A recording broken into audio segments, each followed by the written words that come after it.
Hello and welcome to my YouTube channel. I thought it would be a pretty cool idea to sort of give you an insight on what goes on behind the scenes and, you know, make some content for you guys other than your usual Instagram posts and whatnot. So I think it'd be pretty cool to do a car build together and maybe even take you to the track, give you on what my day-to-day life looks like at the racetrack, and yeah, a bit of background. Content would be pretty cool for you guys to see. So yeah, so basically this is my car that we're going to be rebuilding. It's a Porsche 944. I believe it was made in 1985, 19 something. It's pretty old, rough around the edges. However, I think we can rebuild the thing to make it look pretty nice and neat. Give you guys a walk around the car. So it's Porsche 944, 1985. Or 1986, one of the two. It's pretty good. Pretty rough around the edges, as I was saying, but it definitely needs a respray. It's got slight damage on the car. However, it doesn't really matter. We're starting from scratch pretty much. Interior is pretty neat. It's not too bad. Need to find an uncracked dash, which is going to be impossible, but that'll be alright. Get rid of these fake Recaro seats as well. But yeah, that's pretty much it. Start stripping the car and we'll go from there. It took a while for me to put the car on the hoist. I didn't actually know where to put the lifting points from the hoist to the car, just because how old it was.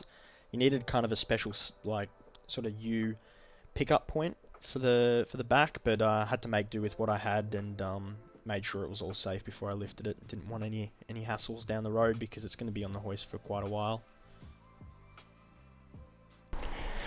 Okay, the car's up in the air now after much struggle, so we'll get the wheels off and we'll go from there.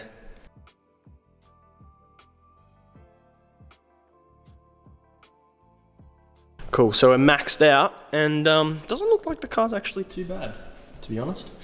Pretty clean underneath, which is very surprising for a 30-year-old car, 40-year-old car actually.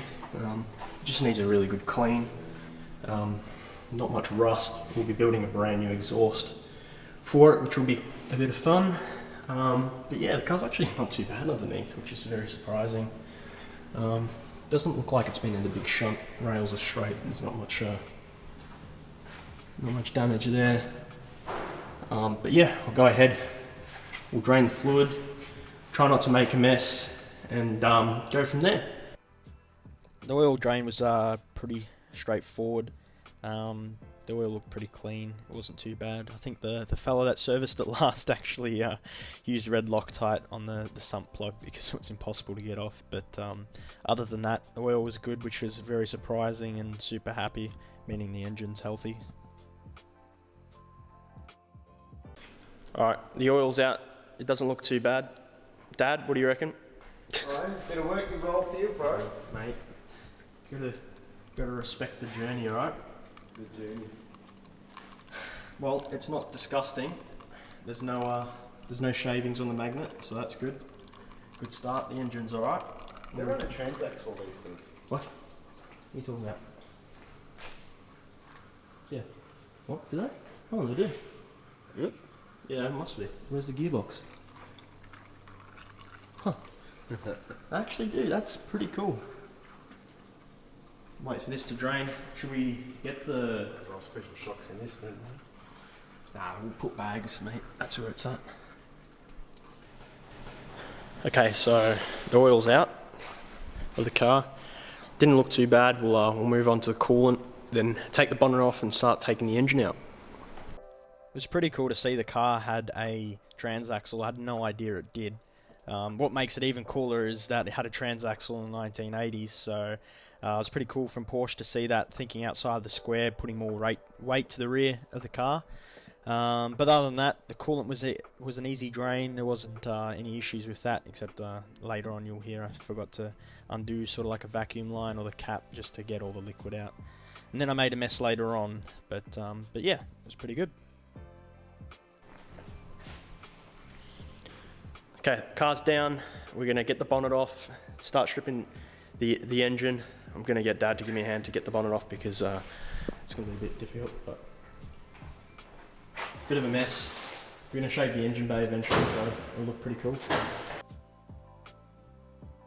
Yeah, I mentioned that we might be shaving the engine bay, but I think looking back on it, it's definitely something we're gonna do and make the car look super clean, make it stand out, and you know, I've always wanted to do something like that, have a real clean engine bay with not much in it, so we'll get that done.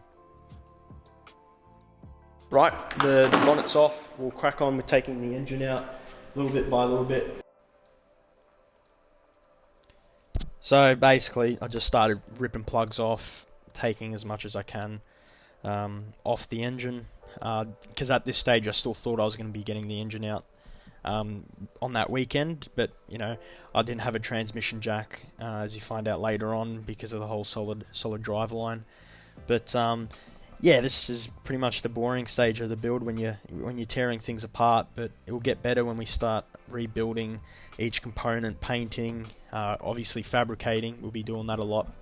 I took heaps of photos of plugs and where the wires go and stuff, just so I don't forget, because I know that's going to happen down the line. But hopefully the car actually looks quite clean when we rebuild it, and we don't see many wires because we want to shave that engine bay.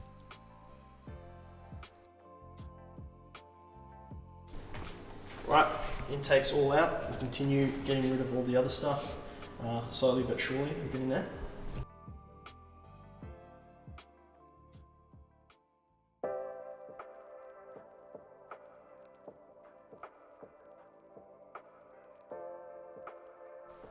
Yeah, this is still pretty boring stuff, to be honest. I was just ripping vacuum lines, plugs, hoses, you name it, is getting ripped off.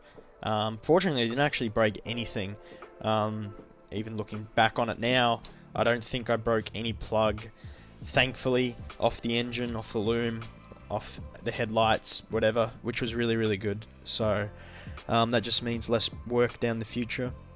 But in terms of the wiring loom, what I'm going to do is we're going to clean it up. So I'll probably just take all the standard heat shielding and all that, you know, sort of plastic wrap off it and wrap it with some other stuff that makes it look a lot nicer, more presentable. Some of the plugs on the injectors were so annoying to get off, though. They took forever.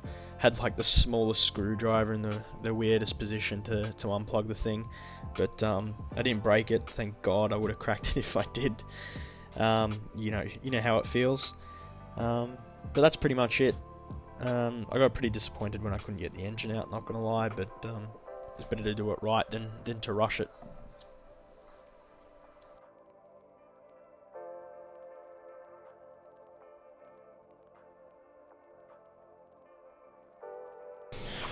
Car's back up in the air. We've just got to take the exhaust out completely so we can get the got to take the exhaust out completely from the bottom so we can get the drivetrain out, so we can take the engine out afterwards.